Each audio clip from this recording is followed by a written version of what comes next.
वारकरी संप्रदायाच्या श्री क्षेत्र पैठण निवासी नाथबाबांचा हा अभंग आहे। तसं तर ज्ञानोबा आहे आणि ज्ञानेश्वरी जर आपल्याला कुणी दिली असेल तर ती नाथ महाराजांनी दिली। संप्रदायावरती विशेष उपकार नाथ महाराजांचे आहे। मराठवाड्यातला मी आहे म्हणून नाही म्हणत, सगळ्यांना मान्य करावं लागेल। दोन उपकार विष्णू महाराज नाथ महाराजांचे प्रमुखत्वाने आपल्यावरती असे, त्या काळामध्ये नाथ महाराजांनी मराठी भाषा टिकवली बघ। इतका भयानक काळ होता नाथ महाराजांचा की आता ज्ञानोबांच्या काळात तरी चोखोबारा आहेत, गोरोबा काका आहेत, नामदेव महाराज आहेत, कबीर महाराज आहेत। ज्ञानोबांच्या 1200च्या शतकामध्ये हजारो संत आहेत, पाठीमागे उभे आहेत, पुढे उभे आहेत, संकट आलं तर उभे आहेत, एकमेकाला आधार द्यायला माणसं लागतात। तुकाराम महाराजांच्या काळात आणि नाथ महाराजांच्या काळात अशी संत मंडळी जन्माला आली। ज्ञानेश्वर महाराजांच्या काळात सगळ्या संतांनी अभंग लिहिले पण कोणी बुडवण्याची हिंमत केली नाही। ज्ञानोबांच्या काळात चोखोबारांचे अभंग आहेत, नामदेवरांचे अभंग आहेत, जनाबाई महाराजांचे अभंग आहेत, कबीर मोमीन लतीफ मुसलमान संत जातीत जन्माला आले त्यांचे पण अभंग आहेत। ते अभंग बुडवण्याची ताकद कुणाची झाली नाही, कोणी ती हिंमत केली नाही। कारण का, ज्ञानोबांसारखा सखा त्यांच्या पाठीमागे उभा होता, ताकद उभी होती, संत मंडळी एकत्रित आली होती, एक विचाराची होती, आधार होता। तोच काळ तुकाराम महाराजांचा बघा, एकटेच तुकाराम महाराज, गाथा बुडवला ना लोकांनी, एकटे होते। तसंच नाथ महाराजांचं आहे। मी तर असं म्हणेल, तुकाराम महाराजांच्या काळात तरी रामेश्वर भट्ट होते, बहिणाबाई होत्या, पण नाथ महाराजांच्या काळात एकही वारकरी संत नाही महाराज। तुम्ही अभ्यास करा, अजून एकही वारकरी संत त्या काळामध्ये पैठण भागात, संभाजीनगर भागात सापडत नाही। एकच वारकरी संत होते। त्याच्यात पुन्हा 1500चं शतक जर इतिहासाचं वाचलं तर 1500च्या शतकामध्ये मुघल नेमकेच आपल्यावरती चालून आले होते, मुसलमान आपल्यावरती सत्ता करून आले होते, मुस्लिमांची राजवट आपल्या देशात होती महाराज।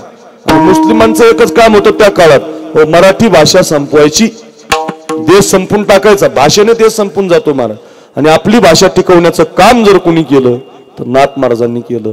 इतकी सोपी भाषा आहे महाराज नाथ महाराजांची, सगळ्या संतात सगळ्यात सोपी भाषा नाथ महाराजांची। सुख दुःख समान, सकळ जीवांचा कृपाळ, ज्ञानाचा उद्बोध, भक्ती प्रेमाचा कल्लोळ, धन्य जगी तोची एक हरिरंगी नाचे।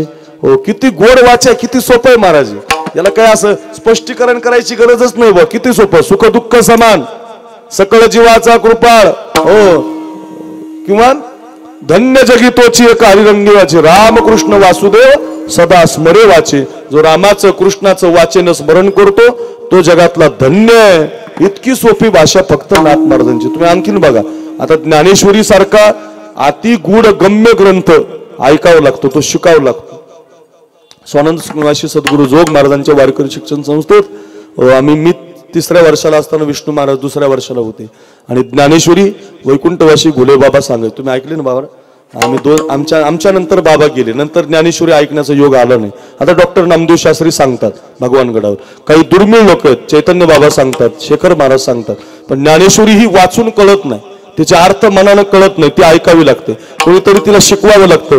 गूढगम्य ग्रंथ येतो, त्याच्यातलं ज्ञान ऐकून मिळतं, कुणीतरी सांगावं आणि त्याचे अर्थ आपल्या कानावरती पडावे, तेव्हा ती कळते। म्हणजे ब्रह्म साम्राज्य दीपिका म्हटलं तिला, अशी विश्वमाऊलीने लिहिलेली ज्ञानेश्वरी, सांगितलेली ज्ञानेश्वरी सार्थ करावी लागली बघा।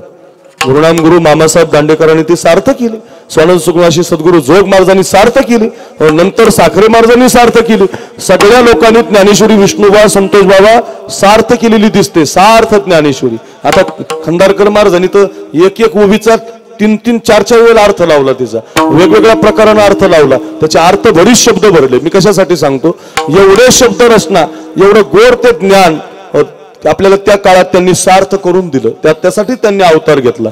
गाथा सार्थ झाला। आता राऊत बाबा म्हणजे गाथाचे ना, ते सार्थ गाथाचे आपल्यासाठी, म्हणजे गाथा सांगणारी मंडळी आली। पण तुम्ही असं कधी ऐकलं का, ज्ञानेश्वरी सार्थ झाली, बरोबर आहे बालाजी महाराज, गाथा सार्थ झाला, भावार्थ रामायण सार्थ झालं असं ऐकलं का? भावा गरजच नाही ना. आमच्या खेड्यापाड्यातले लोक, डोंगरातले लोक, 7वी 5वीचा वर्ग शिकलेले लोक हे खोटे माऊलीच्या दारूवर तिकडे राहतात की बागेत कळंब भागात, त्यांना विचारा. खेड्यापाड्यातले यांचे वडील महादेव महाराज, खोटे माऊलींचे वडील, 7वी 8वी शिकलेला माणूस पण चौरंगावर बसतो. या अनिकेत महाराज चौरंगावर बसतो, एक जण पाटावर बसतो, जो शाळेत गेला नाही तो रामायण म्हणजे रामायण वाचायला शाळेत गेलेला, आणि अर्थ सांगायला जो शाळेतच गेला नाही तो अर्थ सांगायला. सोपे सोपे अर्थ असतात महाराज, सोप्या सोप्या वव्या, म्हणजे अगदी सोप्या वव्या. गायीचे गळती लोचन किती सोपे महाराज. नाथ महाराजांची एवढी सोपी भाषा या विश्वात कोणत्याच संतांची नाही. विठाला विठाला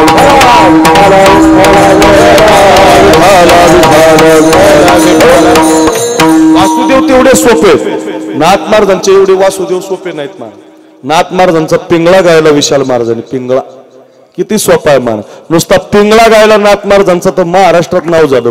लोक पिंगळाच ऐकायला जमायला लागली. त्यांच्यानंतर 10-20 जणांनी त्याची कॉपी केली, ते बी चालायला लागले. काही बंदच नाही महाराज. कशासाठी? ते नाथ महाराजांचं, ते काय आपली कॉपी आहे का ती? ही लोक म्हणतात ना याची कॉपी आपली नाही, ती नाथ महाराजांची कॉपी केली आपण, संतांची कॉपी केली. मी कशासाठी? एक एक सोपा सोपा अभंग, सोपे सोपे शब्द हे फक्त नाथ महाराजांचे. शांतीब्रह्म एकनाथ महाराजांचा पहिला उपकार मराठी भाषा सोपी केली महाराज, अतिशय गोड केली, सगळ्यांना समजेल अशी केली. काय लिहिलं नाही महाराज नाथ महाराजांनी? कोणता शब्द असा कोणताच अभंग नाही बरं का, कोणत्याही प्रकरणातला. भारुड लिहिली महाराज, दादला नको गे बाई मला, दादला नको गे बाई. किती सोपी भाषा आहे. मला नवरा नको गे बाई, भारुडात आपण ऐकतो, मोडकेसे घर तुटकेसे छप्पर. हो, किती किती सुंदर भाषा, इतकी सोपी भाषा शांतीब्रह्म एकनाथ महाराजांनी भारुडाद्वारे, पिंगळ्याद्वारे, वासुदेवाद्वारे, आंधळ्या पांगळ्याच्या द्वारे आपल्या समाजाला दिली. भावार्थ रामायण महाराज नाथ महाराजांनी, भागवत नाथ महाराजांनी, रुक्मिणी स्वयंवर नाथ महाराजांनी. इतकी सोपी. चिरंजीव पद, किती चिरंजीव पद गोड आहे महाराज. एक ओवी शिकलात ना, एक किती गोड सांगितलंय. चला मी कशासाठी सांगतो, इतकी सोपी भाषा नाथ महाराजांनी. नाथ महाराजांचा पहिला उपकार अनिल दादा आपल्यावर हा आहे, त्यांनी मराठी भाषा सोपी केली. आणि दुसरा उपकार फार महत्वाचा, अभंगाकडे जायचं आपल्याला. नाथ महाराजांचा दुसरा उपकार असा आहे, नाथ महाराज पैठणला जन्माला आल्यावर, जनार्दन पंत गुरुजींकडे शिकून आल्यावर, ग्रंथ लिहिण्याची भावना झाल्यावर, अगदी पूर्ण संत झाल्यावर, एक दिवस नाथ महाराजांना स्वप्न पडलं. स्वप्न, आणि स्वप्नामध्ये विश्व माऊली ज्ञानोबा आले. श्री ज्ञानदेव येवोनी स्वप्नासी, श्री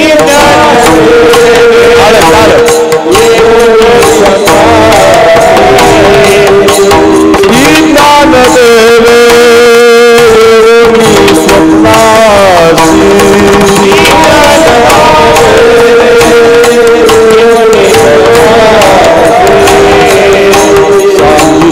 मात मजला मात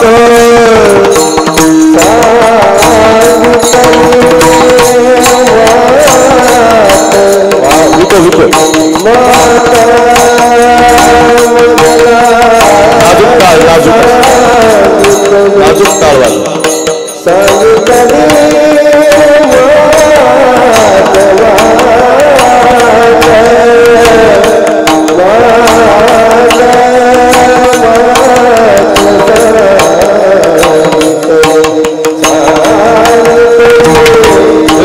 सांगितलं मात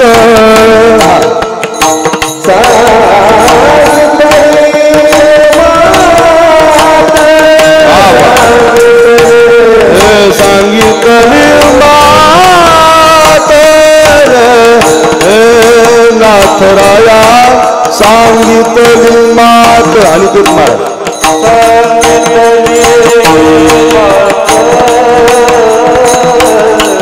वा वा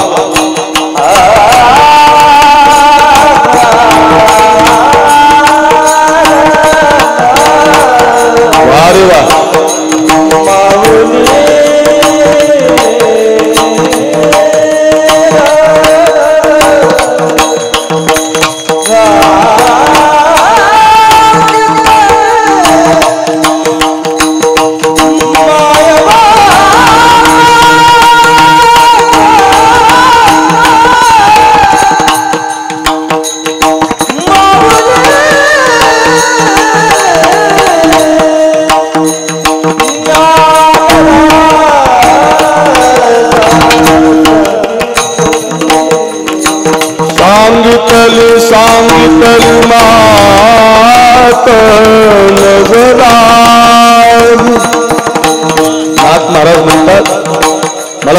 पडलं आणि स्वप्नामध्ये विश्वाचे नाथ ज्ञानोबा आहे माझ्या स्वप्नात. सांगितली मात रे ज्ञानोबा, हे सांगितली मात रे मारू, सांगितली मात मज लागी, सांगितली मात मज लागी रे, दिव्य तेज पुंज मदनाचा उचला, दिव्य तेज पुंज मदनाचा उचला उचला. स्वप्न पडले म्हणे मला आणि स्वप्नामध्ये काय आलं, सांगितली मात मज लागी. काय सांगितलं, दिव्य तेज पुंज मदनाचा पुतळा परब्रह्म केवळ बोलत असे. मग आजान वृक्षाची मुळी कंठासी लागली व माझ्या कंठाला आजान वृक्षाची मुळी लागली. आळंदीला या, अलंकापुरीला या आणि तेवढी ती कंठाची मुळी काढा, असं स्वप्न पडलं. कुणाला? नाथ महाराजांना. आणि नाथ महाराज ते स्वप्न पडल्यामुळं, ज्ञानोबारांचा अनुग्रह झाल्यामुळं, ज्ञानोबा समोर दिसल्यामुळं त्या ज्ञानोबारांच्या शोधार्थ पैठणहून दिंडी घेऊन आली. आळंदीला पहिली दिंडी कुणी आणली? नाथ महाराजांनी आणली त्या काळात. आणि मग नाथ महाराज दिंडी घेऊन आले.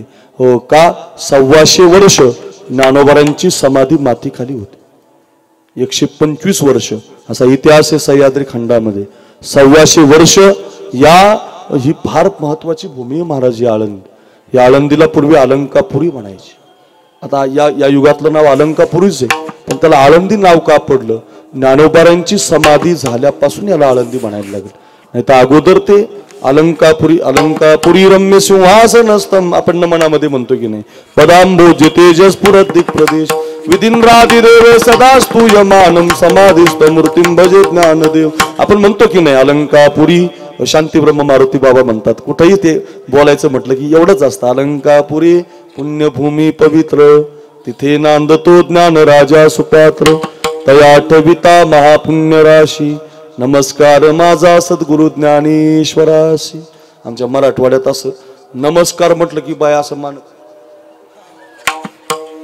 कोणी घ्या, मान आपोआप खाली जाणार ना. सवयच लागली. हरिपाठाची सुरुवात केली की मान खाली घात. नमस्कार शब्द आला की मान खाली जाते. मान संस्कार. हो तुम्ही सगळ्यांनी माना खाली घातले म्हणून मला आठवत. चला कशासाठी सांगतो. हो अलंकापुरी नाव होतं. आळंदी का झालं? आळंदी का झालं? ज्ञानोबा बसले. आळंदी शब्दाचा अर्थ गुरुवर्य चैतन्य महाराजांनी सांगितला देगलूरकरांनी. काय गोड अर्थ महाराज, इतका गोड अर्थ समाजाला शिकला कळायला पाहिजे. काय अर्थ? आळंदी शब्दाचा अर्थ म्हटलं आळम म्हणजे पुरे. आळम म्हणजे पुरे पुरे. आणि ददाती नावाचा त्याला धातू लागला, उपसर्ग लागला की म्हणून त्याने पुढे शब्द वाढवला. आलम ददाती, आलंदी म्हणजे ददाती नावाचा जो धातू आहे. ददाती म्हणजे देणारा आणि आलम म्हणजे पुरे. पुरे देणारा, पुरे म्हणूस तर देणारा. या जगात देव आहे आणि पुरे म्हणूस तर देणारा ज्ञानोबा आहे. बरं का? दोनच लोक आहेत पुरे म्हणूस तर देणार. पुरं पुरं पुरे म्हणाल तोवरी प्रमाणे की नाही याला तरी यारे लागे, अवघे माझ्या मागे माग उद्या. हो काय काय काय आजी देतो पोट भरी आणि पुरे म्हणाल तोवरी. माझ्या माग माग या, मग तुम्हाला पुरे म्हणाल तोपर्यंत देतो. आणि यायचंच असेल तर ज्ञानराजांच्या मागे या, पुरे म्हणाल तोपर्यंत देतात. तुम्हाला पाहिजे तेवढा पकवास देतात, पाहिजे तेवढं गायन देतात. व्यवहारात तर देताच देतात, परमार्थातला देव देतात महाराज. ज्ञानदेव ज्ञानदेव म्हणतात, ज्ञानदेव देतो. व्यवहारातलं देतात, गायनातलं देतात, लोकांना कसं बोलावं हे पण देतात, सगळं देतात महाराज. हे तर देतातच, पण अखंड ज्ञानदेव म्हटलं तर वासुदेवाची होतो, अखंड वदनी वदेतो. काय ताकद आहे महाराज. म्हणून पुरे म्हणाल तो वरी. जसा देव पुरे म्हणूस तर देतो आपल्याला, तसे संत आपल्याला पुरे म्हणूस तर देतात. म्हणून आळंदी आळंदी हे गाव उद्या म्हणायचंय. पुण्यभूमी ठाव आळंदी हे गाव. ही पुण्यभूमी आहे महाराज. याच्यासारखं स्थान नाही बरं. काल आम्ही कीर्तन ऐकलं शिंदे माऊलींचं. त्यांनी कीर्तनात सांगितलं महाराज. ते म्हटले जरा धन कमवायचं. धन धन धन म्हटले मग धन कुठे आहे जगात? ते धन म्हटले सुवर्ण पिंपळाच्या खाली आहे. आळंदीत जो सुवर्ण पिंपळ आहे तिथं निधी आहे, निधी. आणि त्या सुवर्ण पिंपळाच्या खाली कुबेरानं आपले सगळं धन ठेवलेलं. 1.25 लाख प्रदक्षिणा रुक्मिणी मातेनं मारल्या. त्यांना कुंकवाचं धन पाहिजे होतं, परत आलं. त्यांना कोणतं धन पाहिजे होतं? पती पाहिजे होता त्यांना. परत आलं धन. आपलं गेलेलं असेल तर प्रदक्षिणा मारा, 10 मारा, 20 मारा, 1.25 लाख मारा. आमचे साखरे महाराज इथं आळंदीत राहिले, कंस्ट्रक्शनची कामं करतात. त्यांची पत्नी आहे, आमची चुलते लागतात, म्हणजे आमची चुलती आहे. मी तिला कायम पाहिलं ना मंदिरात, ती एकच काम करते, फक्त प्रदक्षिणा मारते. पैसे ठेवायला जागा नाही पण प्रदक्षिणा मारते, म्हणजे पैसे मिळतात. मला तुम्हाला हे सांगायचं काय, ज्ञानोबारा लोक म्हणतात ना सुवर्ण पिंपळ काय, तो सोन्याचा पिंपळ, त्याच्या खाली धन आहे महाराज. ते कुबेरानं ठेवलेलं. अशा आळंदीचा एक एक महिमा आहे, तो सांगत राहिला तर आपले 2 वाजतील, संपायचं नाही. चला जाऊ द्या. अशा ज्ञानोबारांना 125 वर्ष संतोष महाराज ती समाधी माती खाली होती महाराज. पूर आला म्हणे आळंदीला आणि त्याच्याकडे कोणाचं लक्ष गेलं नाही, समाधी लोपली गेली आणि त्याच्यात लोकांनी ज्ञानेश्वरीचे शब्द बदलायला सुरुवात केली. अपशब्द ज्ञानेश्वरीत यायला लागले. आतापर्यंत ज्ञानोबारांना काही वाटलं नाही, पण ज्याच्यासाठी अवतार घेतला, जे काम ज्ञानोबारांचं प्रमुख काम काय, लोपले ज्ञान जोगी ती कोणी, लोपले ज्ञान जोगी.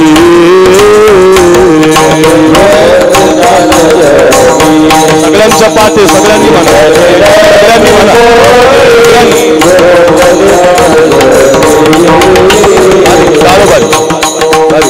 खालचे म्हणा, खालचे माग म्हणा. लोपले ज्ञान जोगी हितनी नती कोणी, लोपले ज्ञान जोगी.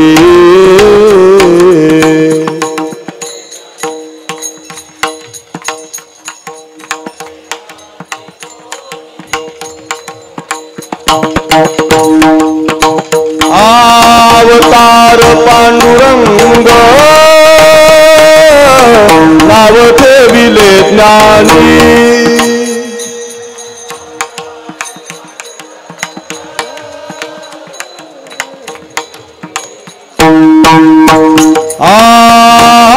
अवतार पांडुरंग नाव ठेविले ज्ञानी. बोला अवतार पांडुरंग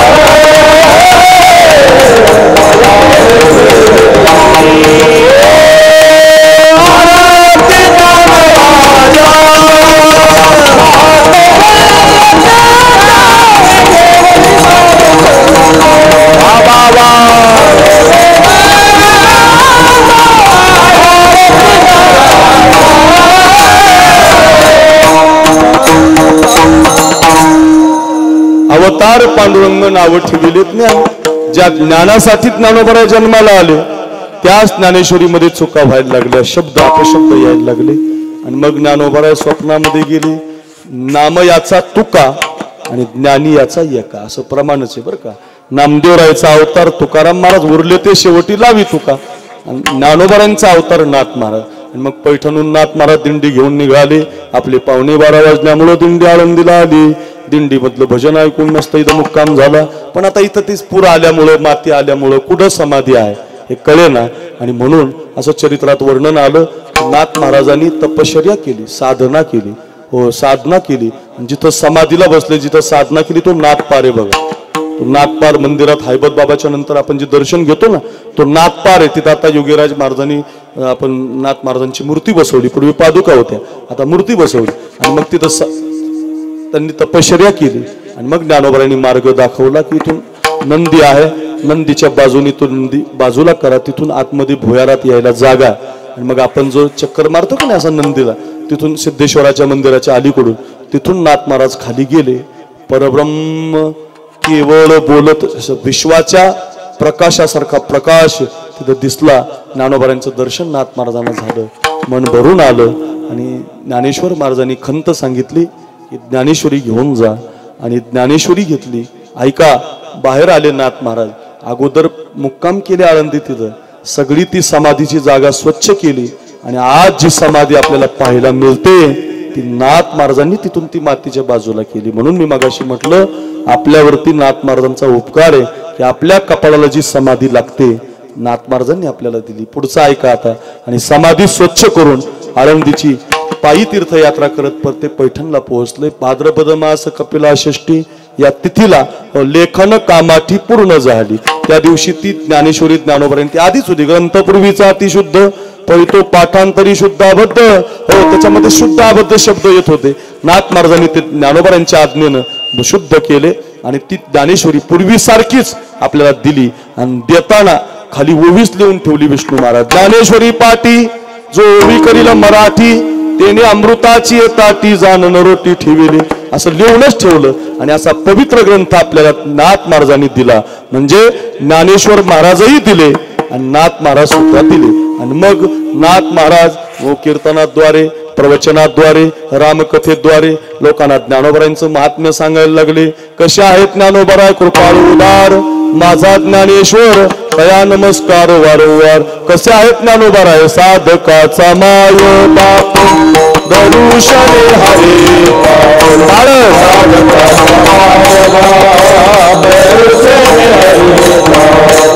साधकाचा माय बाप दरुशने हरे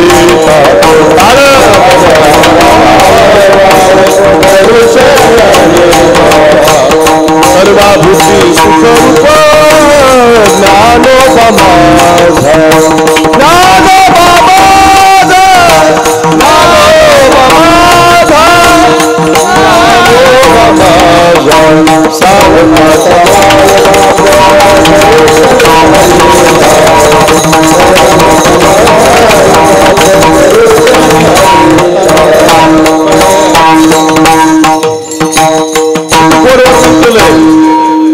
भजन आपण मग तयार केला तर सगळेच महाराष्ट्रात एवढं भजन लोक गायला लागले. आणि खरं सांगू हे भजन तयार झाले पाहिजे.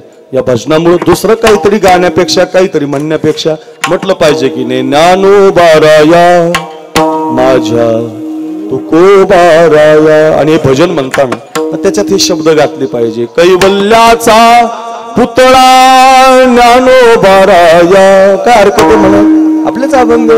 साधकाचा माय बाप ज्ञानोबाराया विठोबाचा प्राण सखा ज्ञानोबाराया सर्वाभूती सुख रूप ज्ञानोबाराया ज्ञानोबाराया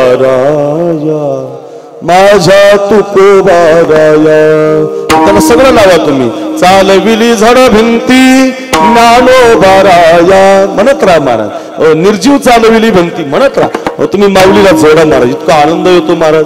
कंठ गोड होतो, बुद्धी गोड होते, काम क्रोध निघून जातात, कुणाबद्दलचे वाईट विचार निघून जातात.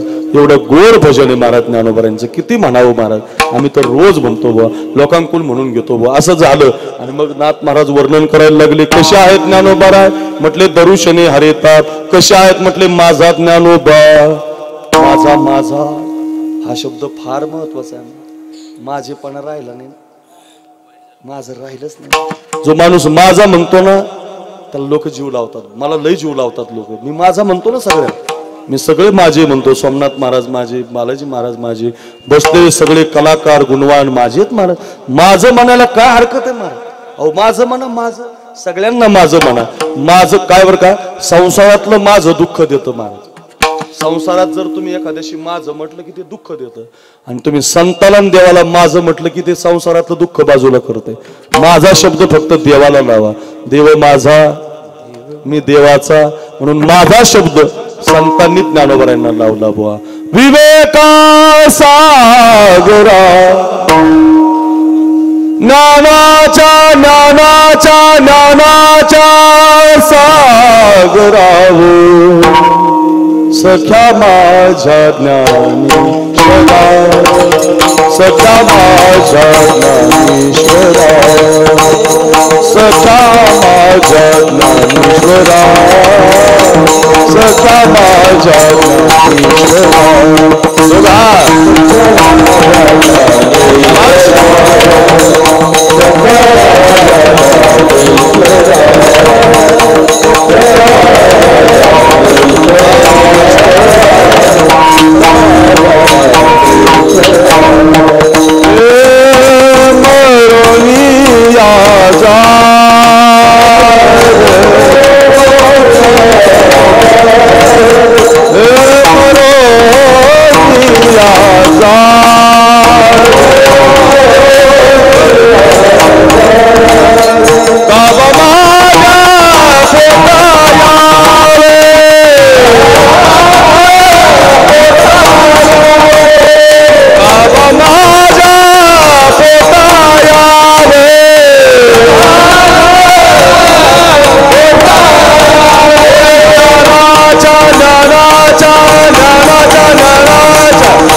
विठोबाचा प्राण सखा ज्ञानोबा माझा, ज्ञानराज माझी माझी माझी माझं माझं. ज्ञानोबारांना काय म्हणतात संत बालाजी महाराज? माझा ज्ञानोबा माझा ज्ञानराजा माझी माऊली. का म्हणतो आपण? संतांशी नातं. हो, आणि मग असे नातं जोडल्यामुळे अभंग यायला लागले. एक एक अभंग नाथ महाराजांच्या मुखातून यायला लागला. ज्ञानोबाराय माझे आहेत, ज्ञानोबारांनी उपकार केलाय, ज्ञानोबारांनी ज्ञानेश्वरी दिली, ही ज्ञानेश्वरी नाथ महाराज म्हणतात ज्ञानोबारांची आहे. असं सांगत असताना, मग कीर्तन करत असताना समाजानं नाथ महाराजांना विचारलं, महाराज 2 महिने झाले ज्ञानेश्वरी तुम्ही सांगितल्यापासून, शुद्ध केल्यापासून फक्त ज्ञानोबा आहे, फक्त ज्ञानोबा आहे, फक्त ज्ञानोबा आहे, फक्त ते माझे त्यांचंच सांगता. असं त्यांनी तुम्हाला काय दिलं की तुम्ही त्यांचं वर्णन करता, त्यांच्याबद्दल बोलता, त्यांच्याबद्दलच सांगता? आणि मग नाथ महाराज म्हटले, गड्या हो, त्यांनी जो उपकार माझ्यावर केलाय तो मला शब्दामध्ये सांगता येत नाही. अभंगाचं पहिलं चरण.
का घालायची माहिती का? हे सप्ताह आळंदीत करणं सोपं नाही. गावाकडं तरी जरा बरं आहे करणं. आळंदीत सप्ताह करायचं म्हणजे रात्रभर जागायचं, डोळे फोडायचे, महाराजन कुटानं लय अवघड, लय कठीण आणील जात. हो खरं सांगतो तात्पर्य इतकं कठीण आहे आळंदीत सप्ताह करणं. पंक्ती रे नाम करेन तम करे, लोकांचे बोलणे वेगळेच. महाराज लय कडे ते माऊली झोपलेच नाही रात्रभर, डोळे बघा ते. हे सोमनाथ महाराजाला ज्ञानोबारांची इतकी सेवा करण्याचा छंद आहे. रात्रभर सप्ताह तर ठेवलाय, रात्रभर गडी मंदिरात आहे महाराज. जागर आहेच तिथं, ती पालखी त्यांच्याकडेच आहे. म्हणजे सोमनाथ महाराज, माऊली महाराज, जोरात टाळी वाजवा दोघांसाठी बरं का. खूप कष्ट आहे बरं. आणि माझा तर जीव आहे सोमनाथ महाराज, म्हणजे माझं हृदय महाराज, मला खूप आवडतात ते. या वाघोली पट्ट्यात आलो मी की त्यांची सगळी मुलं असतात आणि खूप गोड आहे महाराज, त्यांचं हृदय फार पवित्र आहे. ते आळंदीकर मंडळी त्यांच्यावर प्रेम करतात, फार प्रेम करतात. वाघोली फार प्रेम करते, कुरळी करते, मुळी करते, असे पंचकृषी. आणि माऊली दौंड करतात या भागाचा रत्न हिरा येतो. या भागातले सगळे कीर्तन, प्रवचन फार लोक जोडलेली त्यांनी, आणि माझे गुरुबंधू आहेत ते. खूप अभिमान आहे त्यांच्याबद्दल मला. अगदी माऊली दौंडकर महाराज आणि सोमनाथ महाराजांचा हा सप्ताह आहे. आपण सगळे त्यांना सहकार्य करतात, चटई उचलण्यापासून तर पार पंक्ती, अन्नदान. आता बघा अनिल सर आले, आता ज्यांनी हार घातला ती मंडळी आली. किती गोड मंडळी आहेत सगळे. आपण महाराजांना सांभाळा, माऊली महाराजांना सांभाळा, आमच्या सोमनाथ महाराजांना सांभाळा. प्रकाश बापू आले, बापू गोड व्यक्तिमत्व, सगळी अशी एक एकावणी बळी रे, असं कोणी नाही. महाराजांवरती प्रेम आहे. आणि सोमनाथ महाराज अतिशय गोड व्यक्तिमत्व. अगदी जे का रंजले गांजले ते अशी म्हणे जो आपुले, तोची साधू ओळखावा. आणि ज्ञानोबरांची कृपा झाली त्यांच्यावर. माऊलीच्या समाधीला कायम हात लावून, कायम मंदिरात राहून, सारखी सेवा करून वाणीमध्ये तपश्चर्या झाली.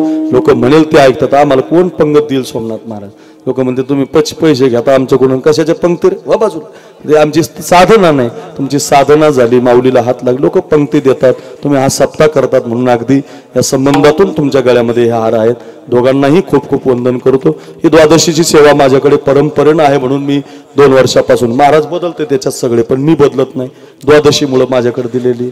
आणि बरं राहतं पंक्तीला जेवायलाही येत आहे, म्हणजे असं दोन्ही काम अगदी. म्हणून त्या संबंधातून अगदी माऊली महाराजांचं प्रेम आहे, सोमनाथ महाराजांचं अगदी गोड. काय एक चरणाचा थोडासा अर्थ लगेच थांबतो. काय संताचा उपकार खोटो तयार बरं का हा पोरगा, बरं झालं हा बसला.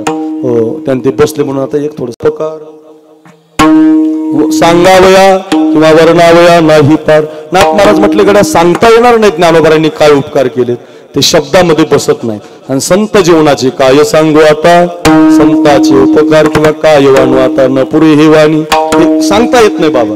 वर्णनामध्ये बसत नाही, शब्दाच्या पलीकडचं येते. वर्णनात संतांचे उपकार सांगता येत नाही. कोणत्याही कीर्तनकारानं किती मोठ्या महात्म्यानं ते सांगण्याचे प्रयत्न केले बर्डे महाराज, तरी ते वाणीत बसत नाही बरं का. उगाची चरणी माता ठेवी जे हेची, नुसतं मस्तक ठेवायचं, तया नमस्कार वारंवार, दर्शन घ्यायचं फक्त, बोलायचं नाही. सांगताच येत नाही त्यांनी काय उपकार केला. असा एक उपकार सांगू काय केलाय बघता, शब्दात बसतोय का बघा. कोण सांगू शकतं या उपकाराचं वर्णन करू शकतं. ज्ञानेश्वर महाराजांनी भिंत चालवली, रेडा बोलवली, पाठ तुमच्या. मी तुम्हाला न कधी ऐकलेला उपकार सांगतो, तुम्ही कधी न ऐकलेला. ज्ञानोबारांचा सगळ्यात मोठा उपकार आहे का काय, हो सगळे महाराज मंडळीने ऐका. पहिल्यांदा ज्ञानोबाराय वारीला गेले ना, वारीला पंढरीला, माझ्या मनीची आवडी पंढरपुरा नेईन गुडी, एवढे 2 मिनिटं ऐका फक्त. तिथं गेल्यावर बर्डे महाराज, तिथं गेल्यावर प्रदक्षिणा करताना, तीर्थयात्रा करताना काही संत मंडळी भेटली होती ज्ञानोबारायांना, नामदेवरायांना. त्याच्यात पहिले संत भेटले होते काशीला कबीर महाराज. ते वारकरी होते, निर्गुणाचे उपासक होते. रंग नाही रूप नाही, त्यांचे दोहे आहेत महाराज, प्रसिद्ध आपण म्हणतो ते दोहे, पद म्हणतो बघा, खूप लिहिलेले आहे त्यांनी. पण ते वारकरी होते आणि ते पांडुरंगाच्या वारीला आले होते आषाढीला. आणि ते बसले होते त्या एका पायरीवर, आणि ते मुस्लिम समाजाचे होते. त्यांना मंदिरातले त्या काळातले लोक बरं का, त्या काळातले आता नाही लावायचे, आता भांडण होईल मग. तो काळ आता नाही, त्या काळातला अफजल खान फाडला ते तेव्हाच, ते आता नाही फाडायचं. तो आता फाडला की आता भांडण लागेल, आता नाही जमणार ते. त्या काळामध्ये ते ठीक होतं, त्या काळातल्या त्या ब्राह्मण लोकांनी ज्ञानोबारायांना त्रास दिलेला आहे, आताच्या नाही. उगा आता त्यांना ती भांडणात लावू नका, आता त्यांना त्याच्यात धरत जाऊ नका. आपलं काय झालं, त्या काळातला इतिहास आताचा, त्या काळातलं जर आता लावलं तर रोज भांडण होईल महाराज. तो काळ, त्या काळात शिवाजी महाराजांना त्याची गरज होती, त्या काळात ते धर्मविध्वंसक होते, त्यामुळे ते तेव्हा बरोबर होतं. आता ते सांगायचं पण ते करायचं नाही. आता तो काळ नाही, आता हिंदू मुस्लिमाची दंगल गरजेची नाही, पण तो इतिहास आता नाही कारणीभूत ठरत. त्या काळातले ब्राह्मण लोक ते त्या काळात मुस्लिम समाजाच्या लोकांना मंदिरात येऊ देत नव्हते. पहिले संत होते कबीर महाराज, पायरीवर बसलेले विष्णू महाराज, मंदिरात कीर्तनाला प्रवेश नाही. शेजारी आणखी एक संत होते, ते होते चोखोबाराय, मातंग समाजाचे होते. बुवा धाव घाली विठू आता चालू नको मंद, हो त्यांचे अभंग आहेत. हो म्हणे चोखोबाराय मातंग समाजाची. ते एका पायरीवर, एक जनाबाई महाराज होत्या गंगाखेडून आलेल्या, त्यांची जात अजून कुणाला सांगता आली नाही, पण त्या पण अशा त्यांनाही माहिती नव्हतं आणि बाप निघून गेला होता आणि आई लहानपणी मरून गेली होती. आणि त्यांच्या शेजारी आणखी एक संत होते कान्होपात्रा महाराज. त्या कान्होपात्रेला तर बापच माहिती नव्हता, वेश्येची मुलगी. बघा आता, जिला कुळ माहिती नाही, बाप माहिती नाही, अशी एक संत. 2 नंबर मातंग समाजाचे चोखोबार आहे जनाबाई महाराज आणि कबीर महाराज, 4 संत बसलेले. ज्ञानोबारांची नजर गेली निवृत्तीनाथ महाराज, सोपान काका, मुक्ताबाई महाराज. आणि या सगळ्या संतांना विचारलं, का हो मंदिरात नामदेवराचं कीर्तन चालू आहे, मग मंदिरातल्या नामदेवराच्या कीर्तनात तुम्ही टाळ घेतला पाहिजे, तुम्ही का मंदिरात जात नाही? तर तुमचे तर शेले विणतो म्हणे कबीर महाराज पांडुरंग. अगं जनाबाई महाराज, तुझ्या तर संग देव दळू लागतो असं चरित्र आहे म्हणे. हे कान्होपात्रे, तुझ्या भजनात तर देव नाचतो म्हणे. हे जनाबाई महाराज, तुमच्या चरित्रामध्ये तर असं वर्णन आलंय की तुमच्या बरोबर देव दळू लागतो म्हणे. चोखोबारांचे तर ढोरं ओढते म्हणतो देव. मग इतकं तुमचं सामर्थ्य तर मंदिरात का नाही, कीर्तनाला का नाही? सगळ्या संतांच्या डोळ्याला अश्रूच्या धारा लागल्या आणि सगळे संत अनिल दादा म्हणायला लागले की ज्ञानोबा राया, आम्हाला मंदिरात येऊ दिलं जात नाही. ऐका, संतांचा काय उपकार आहे, ज्ञानेश्वर महाराजांचा का उपकार सांगता येत नाही? का वाणीमध्ये बसत नाही, का बोलता येत नाही? अहो ज्ञानोबा राय काय म्हटले, मंदिरात येऊ देत नाही तुम्हाला, एक काम करू म्हटले. नामदेवरायला हाक मारली. नामा, नामदेवरायचं ज्ञानोबारायांचं लय सख्य आहे महाराज, सखा आहेत ते एकमेकाचे.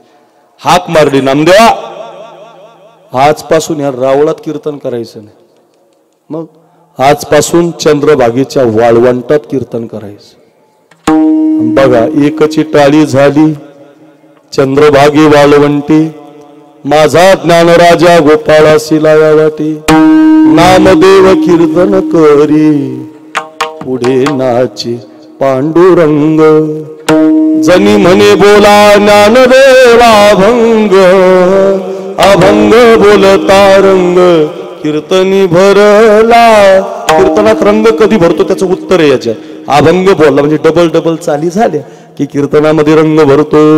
रंग भरे कीर्तनात प्रेमी हरिदास नाचत. अशा छोट्या छोट्या मुलांच्या पावल्या, आमच्या सोमनाथ महाराजांच्या संस्थेतल्या पोरांच्या पावल्या, बालाजी महाराज, अनिकेत महाराज, सोपान महाराज, आमचे हनुमान महाराज लाटे गुरुजी, एक एका हुनी बळी रे अशी प्रमाण म्हणायला, माझ्यासारखा बोलायला, खोटे माऊली हरिनाम महाराज, गोजरे अप्पासो महाराज वाजवायला, एक एका हुनी बळी रे. टाळाची रीग लागली, 2000 टाळ करून नारळी सप्ताहात जोग महाराजांचा 100 वर्षाचा सप्ताह. मग असा रंग भरे कीर्तनात प्रेम हरिदास नाचत, डोळ्यासमोर चित्राना. तसं चंद्रभागेचं वाळवंट फुललं आणि सगळे टाळ करून उभे राहिले. कबीर महाराजांना टाळ, तिकडे खाली चोखोबारांना टाळ, सगळ्यांना ज्यांना मंदिरात येत देत नव्हते ते सगळे टाळ करून उभे राहिले, रांगेला लागले, रांगेला.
सगळे उभे केले. कबीर महाराज, चोखोबाराय, मग कबीर महाराज अभंग लिहितात, चोखोबाराय अभंग लिहितात, नामदेवराय अभंग लिहितात.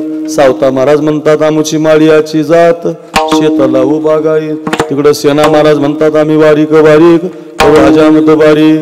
नरहरी महाराज म्हणतात नरहरी सोनार हरीचा दास, भजन करीतो रात्रंदिवस, तुझ्या नामाचा व्यवहार देवा तुझा मी सोनार एक एक रोहिदास हा चांभार सगळे उभे राहिलेत महाराज. काय चित्र असेल. आणि सगळी मिळविली मांदी वैष्णवांची दौंडकर माऊली सगळे एक एकावणी बळीरे उभे राहिलेत आणि सगळ्यांचे अभंग सुरू झाले. जणी आता ज्ञानोबराय चाल म्हणायला नामदेवराय कीर्तन करायला आणि मग कीर्तन रंगाला आलं आणि मंदिरात विठ्ठल काय करील मग पांडुरंग मंदिरात काय करील. वाळवंटात कीर्तन रंगला अनिल दादा विठ्ठलानं उडी मारली तिथून वाळवंटात आला. इतका कीर्तनात नाचायला लागला. नाचता नाचता देवाचा गळला पितांबर देवाचा गळला पितांबर सावध होई देवाईसा बोले कबीर साधू या संतांनी देवाला धरिला मनगटी काय झाले म्हणून या दचक काय झालं दचकले ना देव महाराज काय झालं अहो तुम्ही मंदिरात नाहीत वाळवंटात आलात आणि कीर्तनात तुमचा नाचता नाचता पितांबर गळाला. बघा ज्यांना मंदिरात जाता येत नव्हतं अशांना तर उभंच केलं त्यांना तर स्थानच दिलं त्यांना तर नावच दिलं त्यांना तर मानच दिला. पण ज्यांना जाता येत नाही त्यांच्यासाठी वाळवंटात देव आणला. हो संतांचा उपकार ज्ञानोबरांचा उपकार आहे मिळविली मांदी वैष्णवांची किती सांगता येतील बघा. खूप उपकार आहेत महाराज. माऊली काय साखरे महाराज काय विष्णू महाराज काय अरा सातवीच्या पुढची शाळा माहिती नाही रे आम्हाला.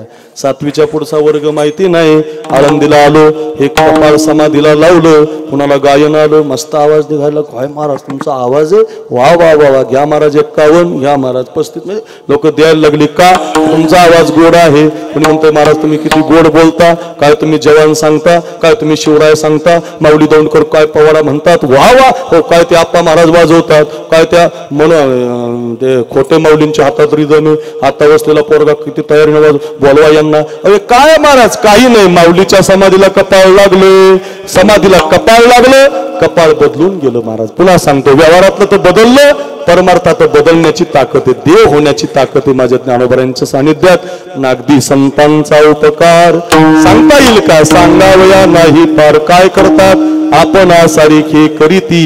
ज्ञानोबरांनी कबीर महाराजाला आपल्यासारखं बनवलं चोकोबरांना आपल्यासारखं बनवलं सावता महाराजांना आपल्यासारखं बनवलं. ज्ञानदेव वैष्णव मोठा विठ्ठल नामी मुक्त पेठा ज्ञानदान घरे श्रेष्ठा वैकुंठ वाटा संत गेले ज्ञानेश्वर माऊली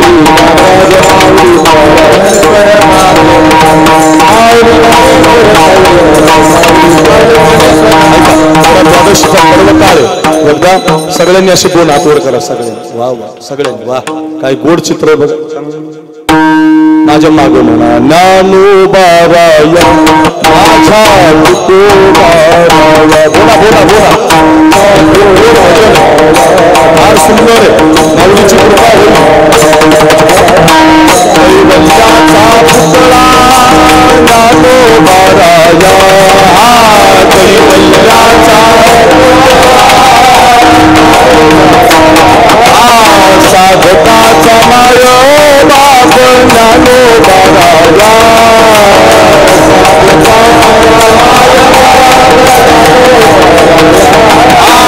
विठोबाचा प्राण सखा ज्ञानोबाराया विठोबाचा प्राण सखा